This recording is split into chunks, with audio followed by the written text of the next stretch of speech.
I challenge people to kind of take a step back. Look at your business as a whole. Look at your Google reviews. Look at whatever reviews you might have and go, how are we being perceived here? Oh, we got, 92 Google reviews and it's a 4.9 rating. Like, we're perceived very high. Like, the community loves us. Okay, I think we're going to charge for that because we have the proof in the public opinion per your Google reviews that we're good and we're very good at what we do. And we're booked out a month. We're booked out 4 months. Start charging more for that.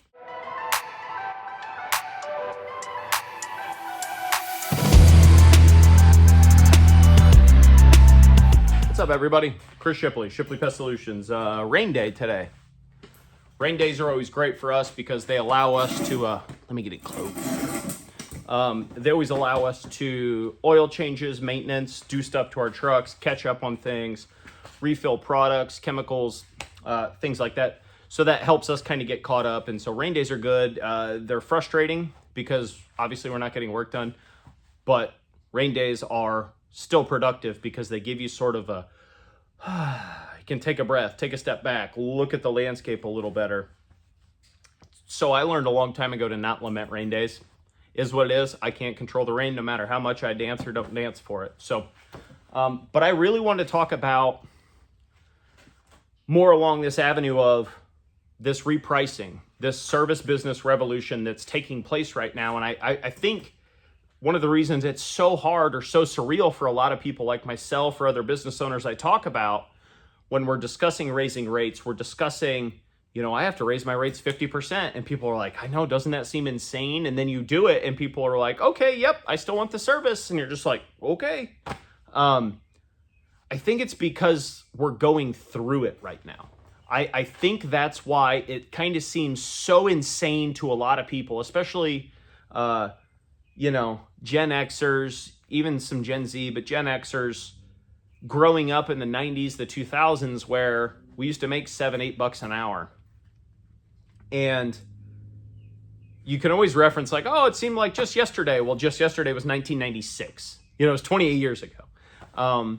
And so for wages to have increased 200-300% since then, well, it seems rather natural. And it's actually probably on the low end compared to the inflation of everything else. And so I think a lot of business owners and service owners I talk to, part of the problem that we're having is the perceived value of our service. What is the perceived value of making Mr. Smith's tall grass short for him and weed eating so he doesn't have to do it? That's where I think this is a better way to kind of reframe and think about is what's the perceived value of killing a hornet nest in my situation? What's the perceived value of killing yellow jackets or killing bed bugs? Killing fleas. The perceived value,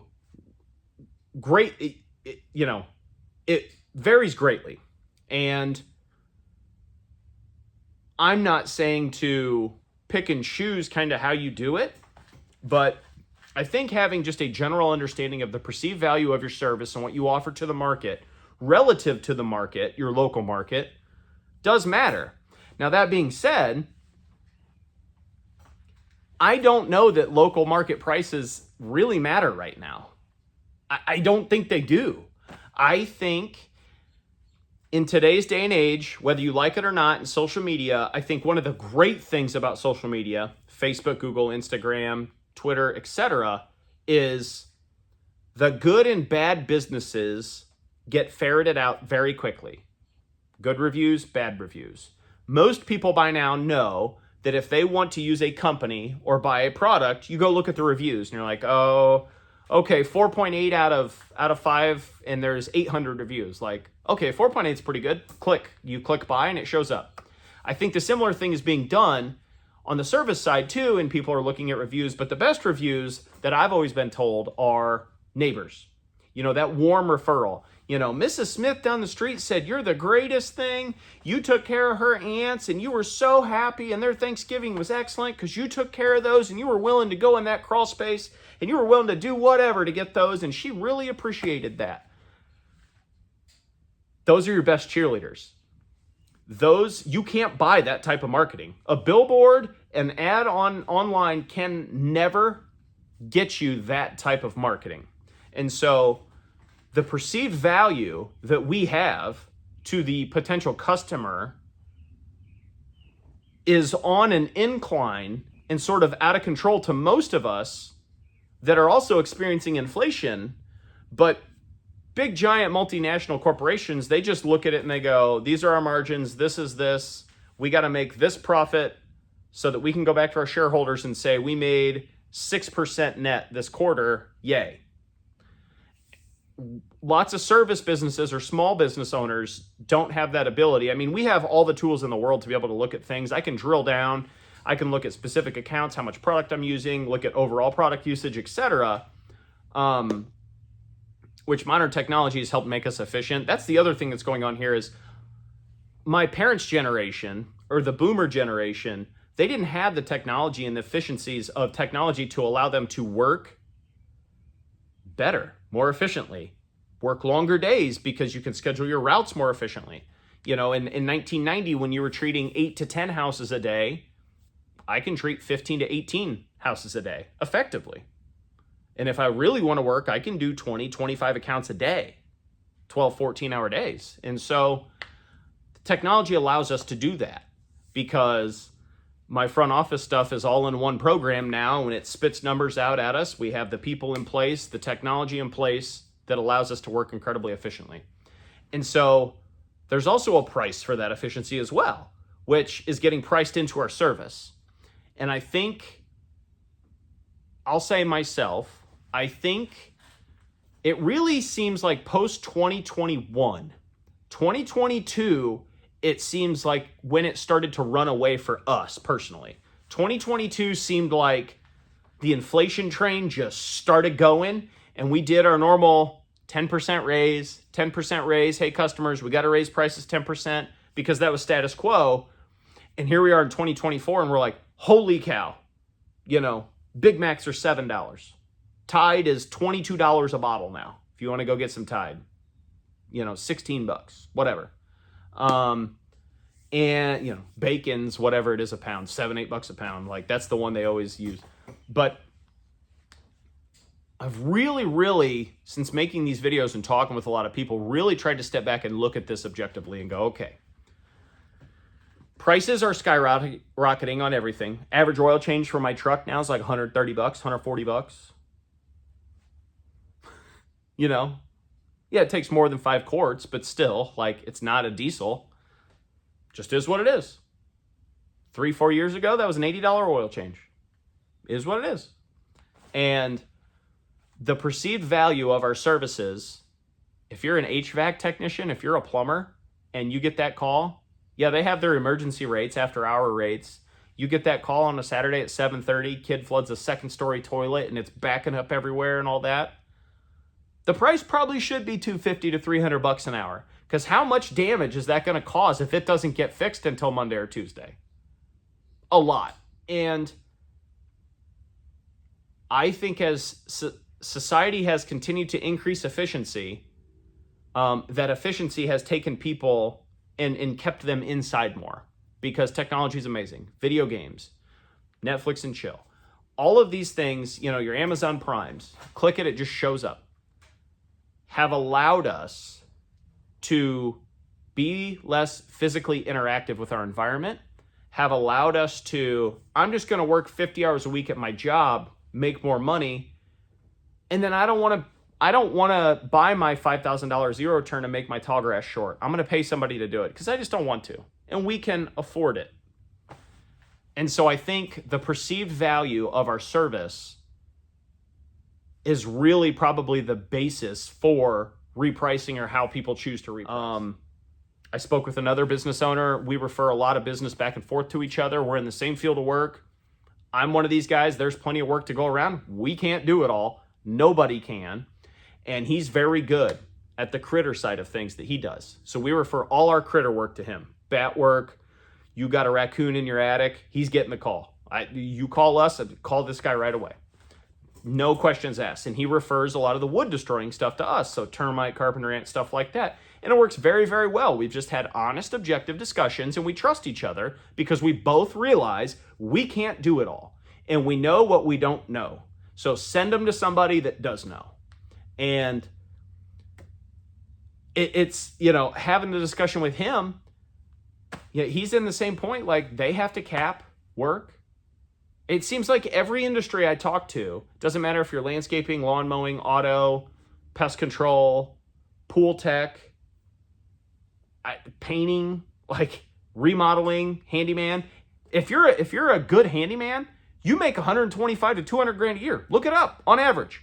A good by himself handyman, literally changing doors for old ladies, changing garbage disposals, fixing like shower heads. Those dudes make 125 to 200 grand a year across the board.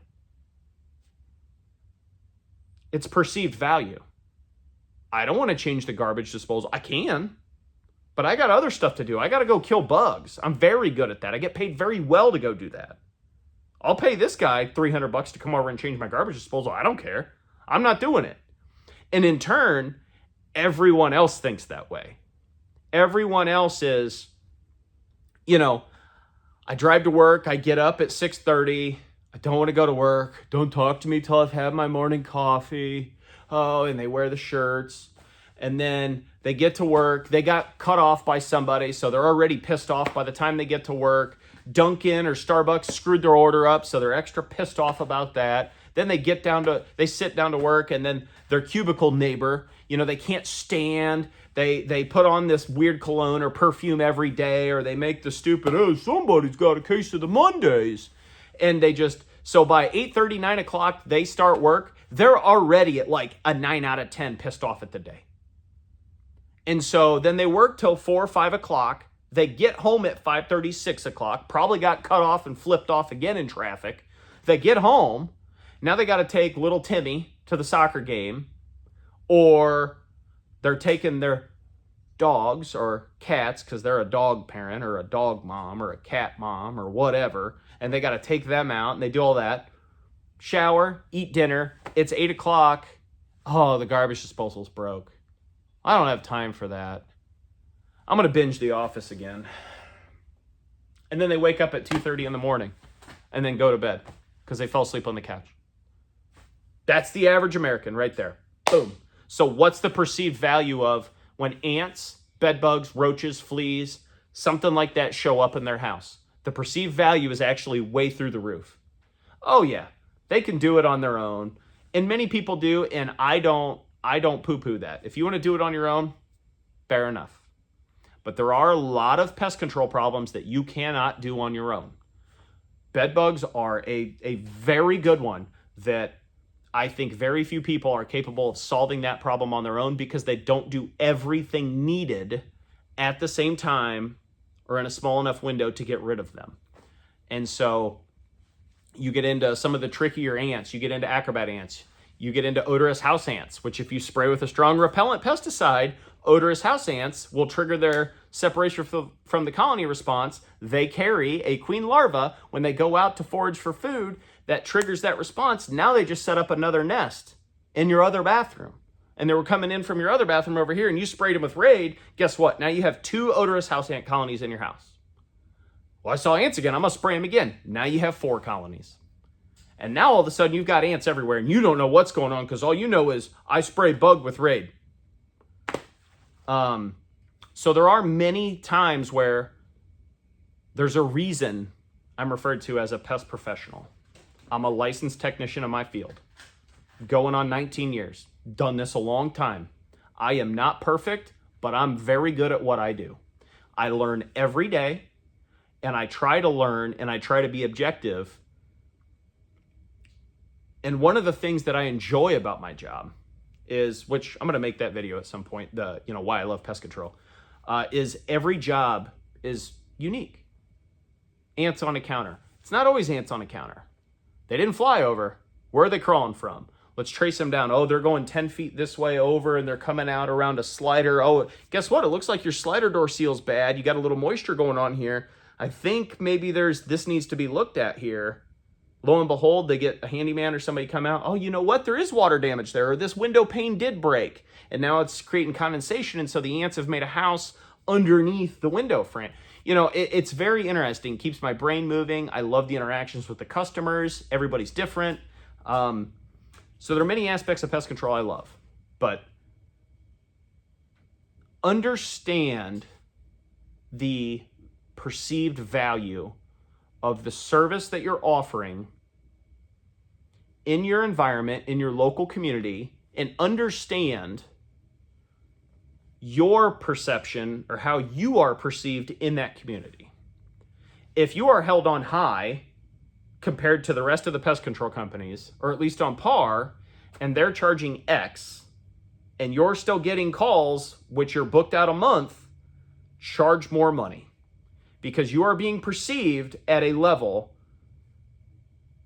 as your peers that are charging more money. If you're getting that much business.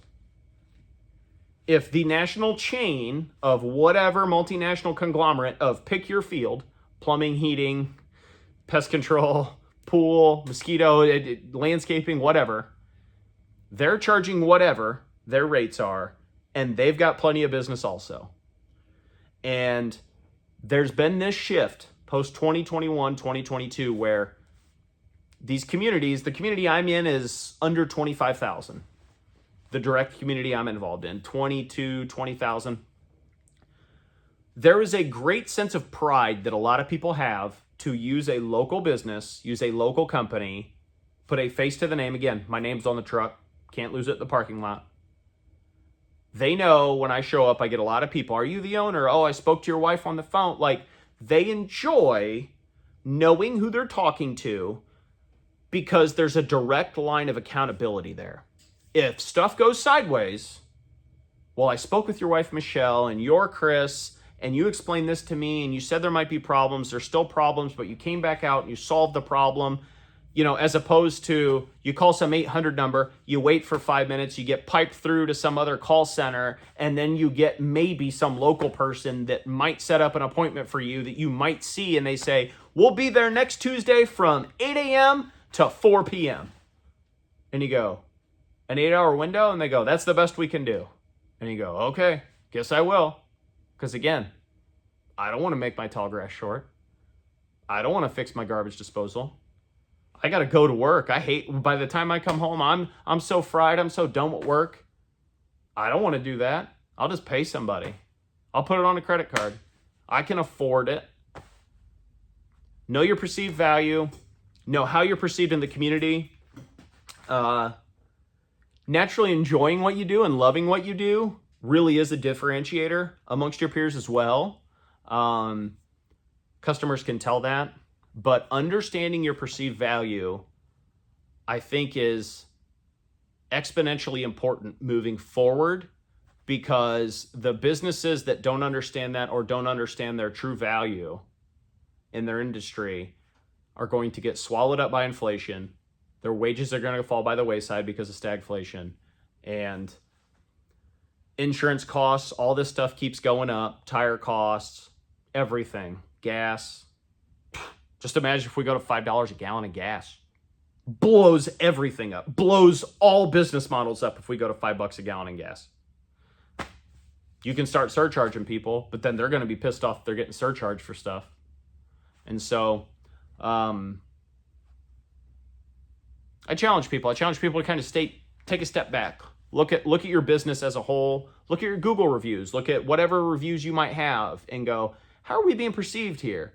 Oh, we got 92 Google reviews and it's a 4.9 rating. Like, we're perceived very high. Like, the community loves us. Okay, I think we're going to charge for that because we have the proof in the public opinion per your Google reviews that we're good and we're very good at what we do. And we're booked out a month. We're booked out 4 months. Start charging more for that. Might lower your workload, but it's okay to not do all the work. You don't want all the work. It's okay. I promise it's okay. And so take a step back, take a look at your perceived value. because I guarantee we're probably all not charging enough. And I just think it's weird because a lot of us, we understand the prices. I remember when I grew up, and I think that's the biggest problem a lot of people I talk to have right now is they remember a lot of prices relative to the 90s, the early 2000s, but I think post 2021, it's accelerated so quickly that people have a hard time because we're in the middle of this sort of repricing and this sort of service business revolution that as we skyrocket to $100,000, $150,000, $200,000 salaries, and I'm talking take home, I think it's very hard for people to perceive themselves as those kind of level of value to the overall community, but that's where it's going. As technology increases and keeps going like this, the service businesses, our value is going to increase substantially. Go out and get it.